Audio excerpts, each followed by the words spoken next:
Përshëndetje të nderuar shikues dhe mirë se vini në edicionin informativ këtu në Blu Televizion, ku do të ndjekim zhvillimet më të fundit nga vendi, rajoni dhe bota. Nisim me turizëm.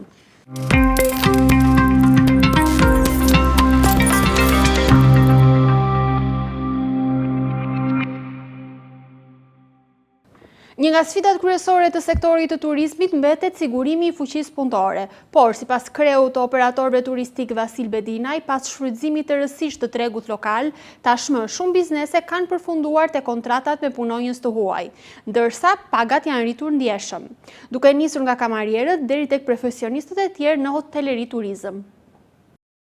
Vlora ka çelur tashmë zyrtarisht sezonin turistik, ndërsa pritshmëritë për këtë verë duken pozitive. Krahasuar me një vit më parë, operatorët turistik shprehen optimist për fluksin e vizitorëve, duke theksuar se rezervimet kanë nisur herët dhe interesi për Rivierën shqiptare vijon të rritet nga sezoni në sezon. Një nga sfidat kryesore të sektorit mbetet sigurimi I fuqisë punëtore. Sipas kreut të operatorëve turistik të Jugut Vasil Bedinaj, tregu lokal I punës është shfrytëzuar pothuajse tërësisht dhe për këtë arsye shumë biznese kanë përfunduar tashmë kontratat me punonjës të huaj. Pjesa më e madhe e tyre vijnë nga Myanmari, Egjipti, Turqia, ndërsa punësimi I tyre shihet si një zgjidhje për të përballuar sezonin intensiv veror dhe mungesën e stafeve në shërbime. Vlora e ka çelur tashmë në sezonin turistik, që javën e kaluar, po shohim dhe pritshmëritë për sezonin në vazhdim do të jenë të mira. Kemi rezervime të shumta dhe mund të themi një rritje nga viti I kaluar. Patjetër që kemi muaj që po merremi me burimet njerëzore, kemi ndjekur të njëjtën në rrugë që kemi ndjekur dhe vitin e kaluar, kemi shfrytzuar në maksimum tregun lokal, që do thotë jemi shtrirë jashtë kufive të Vlorës, kemi shkuar Fierin, Elbasanin, Beratin, por kemi përfunduar te kontratat me punonjës të huaj. Po të shihni në gjitha strukturat e Vlorës, kemi tashmë punëtorë të huaj të ardhur nga vende të ndryshme, nga Myanmari, nga Filipinët, nga Turqia, nga Egjipti, dhe kemi menduar që kjo do të jetë zgjidhja për këtë vit edhe në vitin e vazhdim. Pra, kemi shfrytzuar në maksimum tregun lokal, nuk kam qytetarë që kërkojnë një punë dhe nuk e kanë një punë, por kërkesat tona janë më të larta se ato që ofron tregu. Paralelisht me kërkesën në rritje për staf kanë ndryshuar ndjeshëm dhe pagat në sektorin e turizmit. Operatorët pohojnë se vitet e fundit pagat janë rritur ndjeshëm, duke nisur nga kamarierët e deri tek profesionet e tjera të hotelerit turizmit. Trendi I viteve të fundit ka qenë në rritje, pagat e punonjësve për çdo sektor, për çdo profesion janë minimalisht dyfishuar, pra mund të themi që nuk ka më punë për një shërbim kamarierësh me 40 apo 50.000 lekë. Por roga e një kamarieri ka shkuar deri në 70-80.000 lekë, po themi për kamarierin normal dhe jo ata me eksperiencë, të cilët e kanë pagën shumë më të lartë. Pra në tërësinë e vet, të gjitha pagat në sektorin e turizmit janë dyfishuar dhe është ajo që kemi thënë dhe vitin e kaluar. Pra nuk kemi problem se nuk po I kënaqim punonjësit me paga, por kaq janë available sistemi apo kaq janë që kërkojnë një punë dhe ata kanë ardhur. Pra nuk është se s'ka punonjës se nuk I paguajmë, por I kemi shfrytzuar në maksimum, ashtu siç e dim të gjithë, sektori I turizmit nga viti në vit po rritet, strukturat po rriten, kërkesa për burime njerëzore po rriten, kështu që ndaj dhe kemi përfunduar duke marrë punonjës të huaj. Përballë një numri turistësh që vitin e kaluar kaloi shifrën e 13 milion vizitorëve në rang kombëtar, shtimi I kapaciteteve akomoduese shihet tashmë si domosdoshmëri. Mund të themi që pronontimet janë bërë shumë, nuk jemi në numra të kënaqshëm për të përballuar të gjitha kërkesat që ne kemi, pra qyteti I Vlorës apo qarku I Vlorës vuan për njësi akomodimi, sa më shumë të kemi aq më mirë do të jemi, por mund të them që deri në këto momente strukturat që kanë nxirr dhoma në shitje para fillimit të sezonit I kanë uzauruar. Mund të jap shembull që ka hotele që janë shitur deri në 80% të tyre. Pra kërkesa për hotele apo njësi akomodimi janë shumë herë më të larta se sa ato që ne kemi. Por jemi prapë optimist sepse në vitin e fundit janë dhënë me 10 leje ndërtimi të reja për hotele brand që me shumë dëshirë presim që të fillojnë dhe të futen në funksion, kuptohet brandet nga të më të mirat të Europës apo dhe të botës. Pra projektet dhe investitorët që janë ofruar në Vlorë, që kanë marrë dhe leje ndërtimi dhe kanë filluar të zhvillojnë këto struktura, do të jemi në një panoram krejt tjetër mbas 5 vjetësh mund të themi. Mund të edhe trefishohemi si numër. Dhe kjo për faktin që aeroporti I Vlorës një ditë do të hapet, është në përfundim e sipër. shpresojmë dhe urojmë që të mbaroj dhe ato procedurat e tyre që ata kanë. Dhe duke i bërë të dyja bashkë, mendoj që Vlora vërtet do të jetë një qytet turistik ashtu siç edhe kemi menduar. Kështu sipas operatorëve turistik në territorin e Bashkisë së Vlorë dhe në të gjithë qarkun janë dhënë tashmë një sër lejesh ndërtimi për hotele dhe struktura të reja akomoduese, të cilat pritet të shtojnë kapacitetet pritëse në vitet në vijim. Megjithatë, krahas investimeve, bizneset kërkojnë dhe më shumë vëmendje ndaj infrastrukturës, menaxhimit të trafikut, furnizimit me ujë dhe hapësirave publike për të garantuar një sezon turistik sa më cilësor dhe të qëndrueshëm. Shqipërinë e vizituan mbi 2.5 milion të huaj në 4 muajt e parë të vitit. Të dhënat nga Instituti i Statistikave tregojnë se në raport me të njëjtën periudhë kohore të një vitit më parë, hyrjet e turistëve nga jashtë janë zgjeruar me 5%. Shqipërinë e vizituan mbi 2.5 milion të huaj në 4 muajt e parë të vitit. Të dhënat nga Instituti i Statistikave tregojnë se në raport me të njëjtën periudhë kohore të një viti më parë, hyrjet e turistëve nga jashtë janë zgjeruar me 5%. Kryesisht janë turistë për herë të parë, por ka dhe nga ata që vijojnë të kuriozohen e të vizitojnë pjesë të tjera të vendit. Mësohet se pjesa më e madhe, gati gjysma e tyre, janë nga Kosova, duke konsideruar besnikërinë e qytetarëve të vendit tjetër shqipfolës. Ngjashëm me vitin e shkuar, lista pasohet nga italianët dhe malazezët, peshë të konsiderueshme në totalin e turistëve që kanë vizituar vendin në 4 muajt e parë të vitit së zënë, edhe pushuesit nga Maqedonia e Veriut, nga Greqia, Anglia, Turqia, Serbia dhe Polonia. Prilli rezulton si muaj më i mbar që nga fillimi i vitit për turizmin. Vendi rezulton ta kenë vizituar gati 900.000 të huaj. Në raport me të njëjtin muaj të një viti më parë, shifra është zgjeruar me gati 9%. Bashkia e Vlorës ka rrjedhur për diskutim një projekt vendim për shtesë dhe ndryshime në buxhetin e vitit 2026, ku parashikohet rishpërndarja e lekëve të trashëguara nga viti i kaluar. Dokumenti zyrtar nxjerr në pa prioritete administratës vendore, mes spektaklit festiv, futbollit dhe investimeve që ngren pikpyetje për më gjerë shënimi. Bashkia e Vlorës ka hedhur për diskutim një projekt vendim për shtesa dhe ndryshime në buxhetin e vitit 2026, ku në total parashikohet rishpërndarja e 55.5 milion lekëve të trashëguara nga viti kaluar. Dokumenti zyrtar nxjerr në pa prioritetet e reja të administratës vendore, aktivitete kulturore, subvencione për futbollin, dekor urban dhe investime infrastrukturore. Por për te shifrave, dokumenti ngre dhe debat mbi mënyrën se si po konceptohet zhvillimi i qytetit dhe raporti mes propagandës festive dhe nevojave reale të komunitetit. Sipas relacionit financiar nga fondet e mbetura të vitit 2025, bashkia do të përdor 54.5 milion lek nga të ardhurat e veta dhe 1 milion lek nga granti performancës. Një pjesë e konsiderueshme e këtyre fondeve shkon për shpenzime operative, subvencione dhe investime të reja. Një nga zërat më të mëdhenj është financimi i klubit të futbollit Orikum, i cili përfiton 11 milion lek subvencione vetëm për fazën e parë të sezonit futbollistik 2026-2027. Fondet do të përdoren për paga futbollistësh, dieta, transport, uniforma, siguri dhe shpenzime të tjera operative. Vetëm paga dhe sigurime shoqërore zën mbi 7 milion lek. Në një qytet ku problematikat e infrastrukturës, ujësjellësit, trafikut dhe mbetjeve urbane mbeten çdo ditë pjesë e ankesave të qytetarëve, financimi i sportit profesionist me këto nivele sjell natyrshëm diskutimin nëse prioritetet janë vendosur aty ku duhet. Bashkia argumenton se sporti dhe aktivitetet sociale janë pjesë e gjallërimit të jetës komunitare, por kritikët mund ta lexojnë këtë si një tjetër përpjekje për të prodhuar fasad publike në prag të sezonit turistik dhe aktiviteteve elektorale të vazhdueshme lokale. Edhe më ambicios paraqitet programi kulturor i bashkisë. Vetëm për projektet kulturore janë planifikuar 15 milion lek. Në dokument përshkruhet një vizion festiv për Vlorën me synimin për ta kthyer qytetin në qendrën kryesore të festimeve kombëtare gjatë 27-29 nëntorit. Programi përfshin paradën Albania Nights Show, projekt mapping, koncerte, panajire artizanale, performanca folklorike, pishek zjarë dhe ndryshime dekorative në të gjithë qytetin. Bashkia synon që koncepti Shqipëria jemi ne të krijojë një identitet modern dhe emocional për festimet. Në letër projekti duket si një strategji për promovimin e turizmit dhe identitetit kombëtar, por në praktik, pyetja mbetet e hapur, apo investohet Vlora në kulturë të qëndrueshme apo në evente spektakolare me efekt afatshkurtër mediatik. Një tjetër pikë interesante është projekti Vera Kulturore 2026, i cili parashikon aktivitete në Vlorë, Orikum, Novosel, Shushis dhe Babic, me synimin për të tërhequr mbi 35.000 pjesëmarrës gjatë sezonit veror. Bashkia argumenton se kjo do të ndikojë pozitivisht në ekonomi dhe në zgjatjen e sezonit turistik.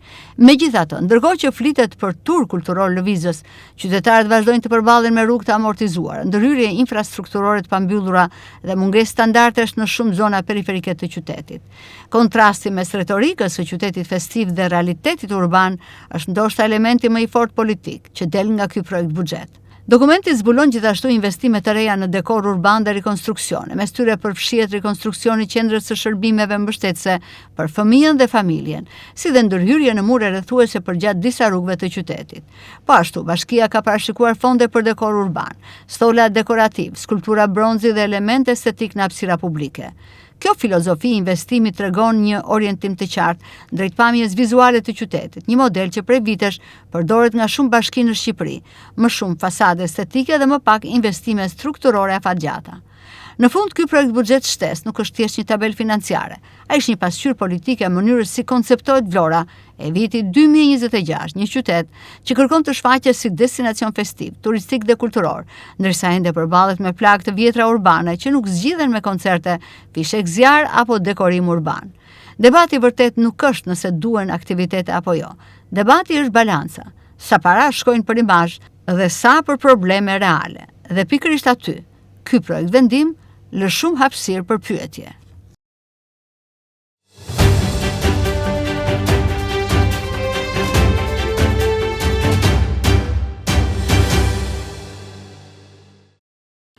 Projekti për lidhjen e transballkanikes me portin detar të Vlorës, një tjetër vepër infrastrukturore e cila po zvarritet në qytet duke kapërcyer çdo afat të mundshëm.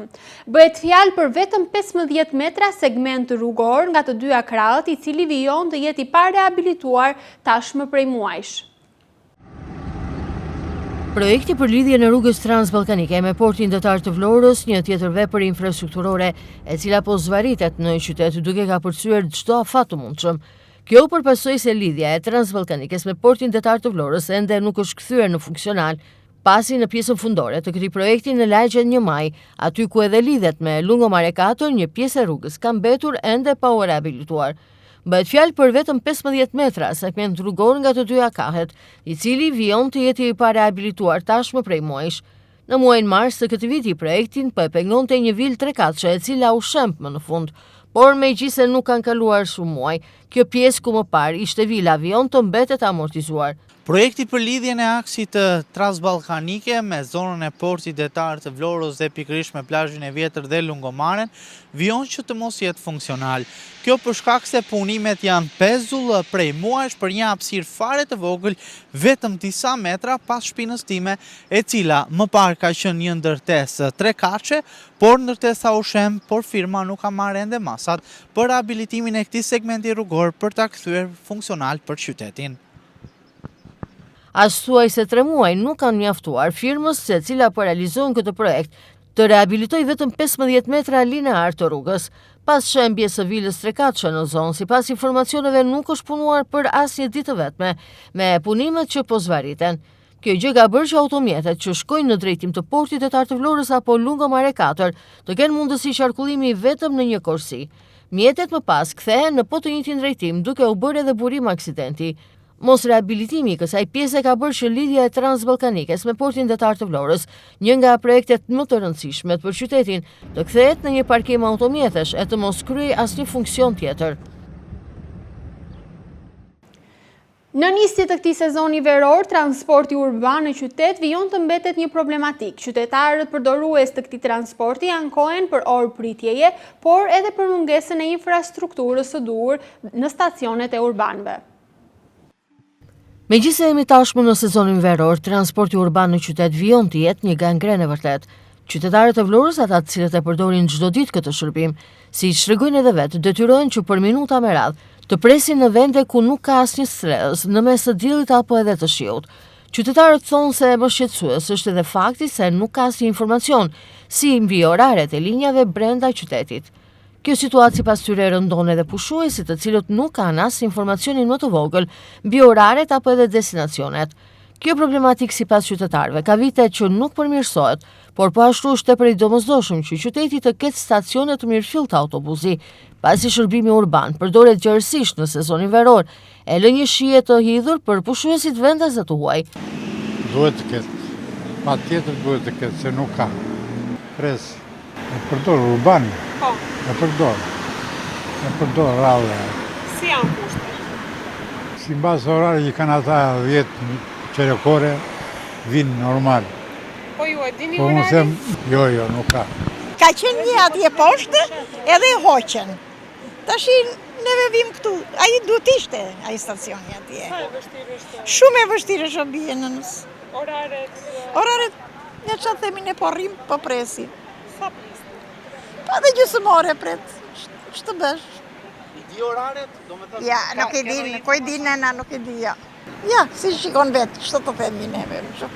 Gjë në një hi edhe futa, si së rrido, dhe? Ja, Në je po rinë. Tani e vështirë, po masi do rregullohet.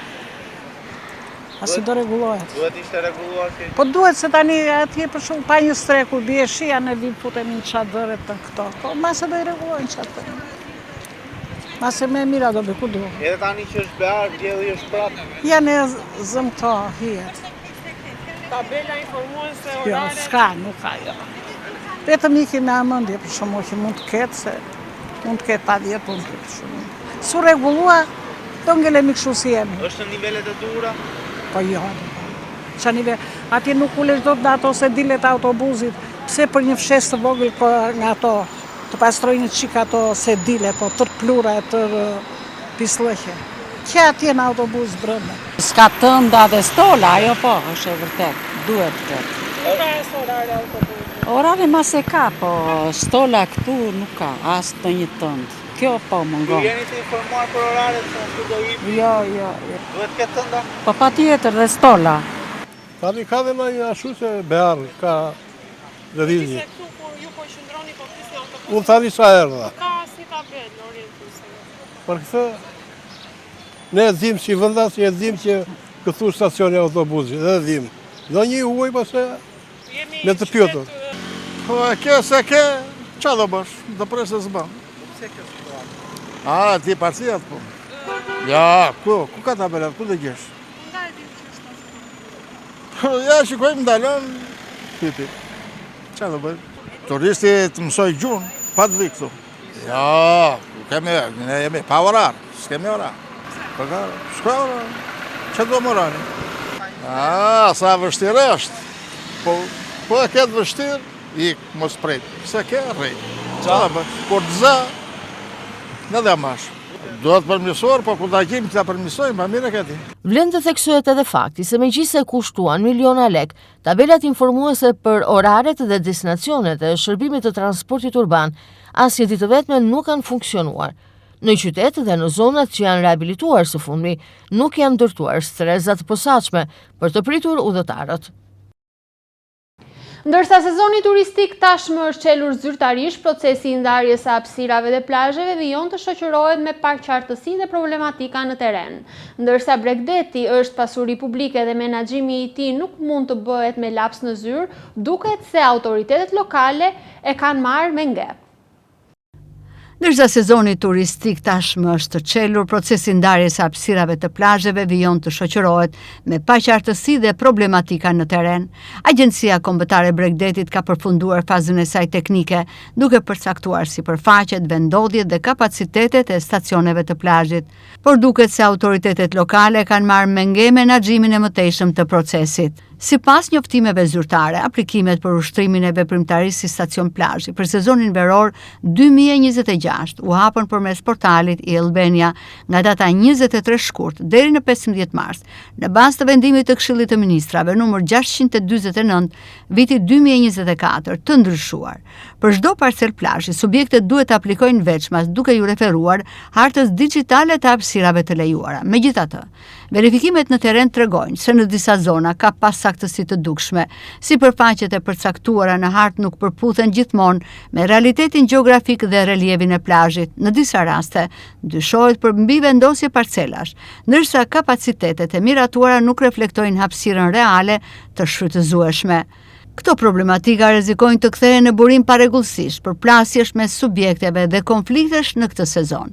Situata bëhet dhe më e ndjeshme në zonat ku interesi për shfrytëzimin e vijës bregdetare është i lartë, ndërsa hapësira publike mbetet e kufizuar. Ndërkohë rregulloria parashikon se administrimi i plazheve duhet bëhet në bashkëpunim me Agjencinë Kombëtare të Bregdetit dhe njësive vendore, ndërsa harta e stacioneve të plazhit lidhet me vendimarrjen e Komitetit të Menaxhimit të Sezonit Turistik. Në këto kushte kërkohet verifikimi shpejt në terren, korrigjimi mbi vendosjeve dhe transparencë ndaj subjekteve, në mënyrë që sezoni të mos nisë me të njëjtat probleme të përsëritura. Bregdeti është pasuri publike dhe menaxhimi i tij nuk mund të bëhet me laps në zyrë, ku realiteti në rër flet ndryshe. Besimtarët musliman festojnë të mërkurën Kurban Bajramin, një festë që simbolizon sakrificën dhe ndërgjegjësimin. Gjatë një interviste për Blu Televizion, muftiu i Vlorës Ardit Hoxhallaku ka uruar të gjithë besimtarët e Vlorës dhe të mbarë Shqipërisë, duke theksuar rëndësinë e veçantë që ka kjo ditë. Besimtarët musliman festojnë të mërkurën Kurban Bajramin, një festë që simbolizon sakrificën dhe ndërgjegjësimin.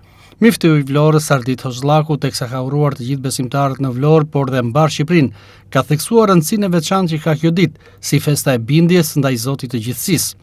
Në radhë të parë i uroj të gjithë besimtarëve musliman të Vlorës dhe mbar shqiptarëve kudo që ndodhen, gëzuar festën e Bajramit të Kurbanit. Festa e Bajramit të Kurbanit është festa e sakrificës, është festa e ndërgjegjësimit dhe e bindjes ndaj Zotit të gjithësisë, është shembulli i Ibrahimit, pejgamberit ton, i cili ju përgjigj urdhrit të Zotit bashkë me të birin e tij. Kjo është në fakt ajo shenja e të flijuarit të vetvetes së njeriu, por Zoti ja ka ndaluar që njeriu ta flijojë vetveten për shkak të mëkateve që ka bërë, dhe si simbolik i ka dhënë të bëjë një kurban. Pikërisht nesër është kjo ditë. Dhe kjo ditë është dita e solidarizimit të njerëzve njëri tjetrin, familjarët, të afërmit, nevojtarët, të gjithë bashkë, në mënyrë që të festojnë dhe të gëzojnë të gjithë së bashku, sepse nëse një nuk gëzon, nuk do të gëzojnë askush. E nëse një gëzon, pse mos gëzojnë edhe të tjerët. Prandaj, një për të gjithë bashkë, edhe kur ne jemi bashkë, jemi edhe më të gëzuar. Muftiu Ardit Hoxhallaku ka bërë të ditur se falja e Kurban Bajrami do të kryhet të mërkurën në mëngjes, edhe këtë herë ceremonia do të zhvillohet në ambientet e Pallatit të Sportit, duke nisur prej orës 6:40 minuta. Ceremonia fillon në orën 6:40 minuta, nesër tek Pallati i Sportit Flamurtari, dhe namazi i Bajramit falet në orën 7. Edhe një herë ju uroj gëzuar festën e Bajramit të Kurbanit. Besimtarët musliman festojnë kështu të mërkurën Kurban Bajrami, një nga festat më të rëndësishme të besimit islam, që simbolizon sakrificën, solidaritetin dhe ndërgjegjësimin shpirtëror. Hetimi për ndërtime dhe shpërdorim detyre në zonën e Sarandës. Prokuroria e Sarandës ka lëshuar 12 masa sigurie ndaj disa personave, mes tyre punonjës policie, oficer, inspektor dhe biznesmen. Prokuroria e Sarandës ka lëshuar 12 masa sigurie ndaj disa personave, mes tyre punonjës policie, oficer, inspektor dhe biznesmen, në kuadër të një hetimi për ndërtime dhe shpërdorim detyre në zonën e Sarandës. Siç mësohet, mas sigurie është caktuar dhe për kryeinspektorin e Inspektoriatit të Mbrojtjes së Territorit në Sarandë, Eduard Veliu. Në listën e personave ndaj të cilëve janë marrë masa përfshihet dhe biznesmeni Papa, i lidhur me objektin Oaz, si dhe Koqiu, oficer policie. Ndërkohë është arrestuar dhe Shkrepa, specialisti i policisë në Ksamil, ndërsa ndaj Satkës është caktuar masa e sigurisë arrest në Burg. Mas siguri është vendosur dhe për biznesmenët Drami dhe Bajo, lidhur me një objekt për të cilin më herët u arrestuan 4 oficerë të policisë së shtetit, mes tyre dhe ish shefi i policisë së Sarandës. Mas siguri edhe për ndërtuesin Koshi, i cili dyshohet se ka ndërtuar dykate pa leje në qendër të Sarandës. Çështja është e lidhur me arrestimet e mëparshme të zyrtarëve të policisë së Sarandës. Policia rrugore ka vendosur 9 masa administrative ndaj mjeteve të tonazhit të rënd që qarkullonin me targa të huaja në qytetin e Vlorës. Siç mësohet, mjetet ndaj të cilëve janë vendosur këto masa janë të kompanisë A2 Group, të Valon Ademit, që transportojnë inerte në drejtim të aeroportit.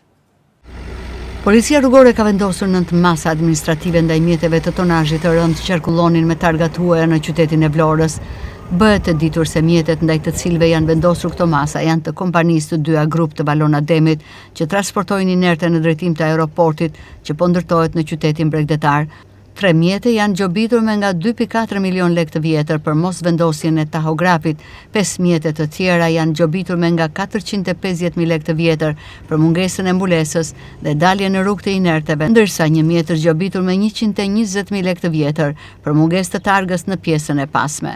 Drejtuesit kanë afat 15 ditë për të shlyer masat administrative me 15% ulje dhe për të paraqitur pranë seksionit të qarkullimit rrugor për tërheqjen e dokumentacionit. Nëse brenda 30 ditëve masat administrative nuk shlyen, policia rrugore do të vijojë me ndalimin administrativ të mjeteve. Prej rreth një jave, punonjësit e kompanisë të dyja grup të Valon Ademit po vijojnë përplasjet me punonjësit e kompanisë Mapco të Bexhet Pacollit, teksa së bashku me policinë nuk po i lejojnë të fundit të hyjë në godinën e aeroportit që po ndërtohet në Vlorë.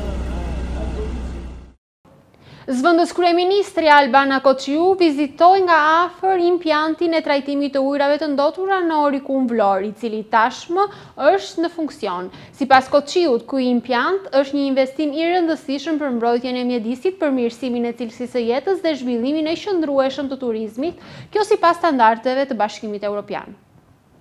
Zëvendës kryeministri Albana Koçiu vizitoi nga afër impjantin e trajtimit të ujrave të ndotura në Orikum, i cili tashmë është në funksion. Në një postim në rrjetet sociale, Koçiu tha se ky impjant është një investim i rëndësishëm për mbrojtjen e mjedisit, përmirësimin e cilësisë së jetës dhe zhvillimin e qëndrueshëm të turizmit sipas standardeve të Bashkimit Evropian. Impjanti ka ndikim në shëndetin publik në mbrojtjen e mjedisit pasi mbron ekosistemet e ndjeshme si Parku Kombëtar Karaburun Sazan, Lagunën e Artës, si dhe për turizmin dhe për ekonominë, pasi përmirëson imazhin e Orikumit si një destinacion i qëndrueshëm dhe i pastër. Zëvendës kryeministri Koçiu vizitoi ditën e fundit qytetin mbretëtar të Vlorës, ku pa nga afër investimet që kanë përfunduar dhe ato që janë në proces, si impjanti i ujrave të ndotura në Orikum, bulevardi i ri në Orikum, konviktin e shkollave profesionale në Vlorë, por dhe të tjera investime. Investime këto që po kryen në Vlorë dhe që vendosin qytetin mbretëtar në hartën e destinacioneve më të rejse të jugut. Presidenti i Republikës së Shqipërisë Bajram Begaj ka zhvilluar një vizitë zyrtare në Vatikan, ndërsa është pritur në një audiencë nga Papa Leoni i IV në Pallatin e Apostolit, me të cilin zhvilloi një bisedë të përzemërt. Në takim u diskutua edhe për Kosovën, si dhe rëndësinë e integrimit në Bashkimin Evropian të gjithë rajonit të Ballkanit Perëndimor. Presidenti i Republikës së Shqipërisë Bajram Begaj zhvilloi një vizitë zyrtare në Vatikan. Kreu i shtetit u prit në një audiencë nga Papa Leone i 14 në Pallatin Apostolik, me të cilin zhvilloi një bisedë të përzemërt. Zyra e shtypit e presidentit njoftoi se në takim u vu në dukje marrëdhëniet e shkëlqyeshme me Selinë e Shenjtë, procesi i anëtarësimit të Shqipërisë në Bashkimin Evropian, kontributi shqiptar për paqen dhe stabilitetin në rajon. Sipas njoftimit zyrtar, gjatë bisedës një vëmendje veçantë ju kushtua po ashtu edhe besimit, persekutimit të klerikëve dhe besimtarëve të krishterë në periudhën e komunizmit në Shqipëri. Shqipëria, theksoi presidenti Begaj, ka vuajtur në mënyrë të tmerrshme nga ndalimi i besimit gjatë regjimit komunist. Kreu i shtetit u shpreh po ashtu se në atë periudhë, por edhe në shekuj të mëhershëm, shqiptarët e kanë ruajtur në shpirt besimin në Zot dhe e kanë ushtruar atë, duke rezistuar me qëndres të fortë deri në martirizim. Presidenti Begaj ftoi Papa Leonin e 14 për të zhvilluar një vizitë në Shqipëri, duke theksuar rëndësinë që ka për vendin ton një vizitë e tillë. Presidenti i Republikës zhvilloi po ashtu edhe një takim me kardinalin Pietro Parolin, sekretarin e shtetit të Vatikanit, ku diskutuan zhvillimet ndërkombëtare me vëmendje të veçantë për rajonin e Ballkanit Perëndimor dhe procesin e integrimit evropian të Shqipërisë.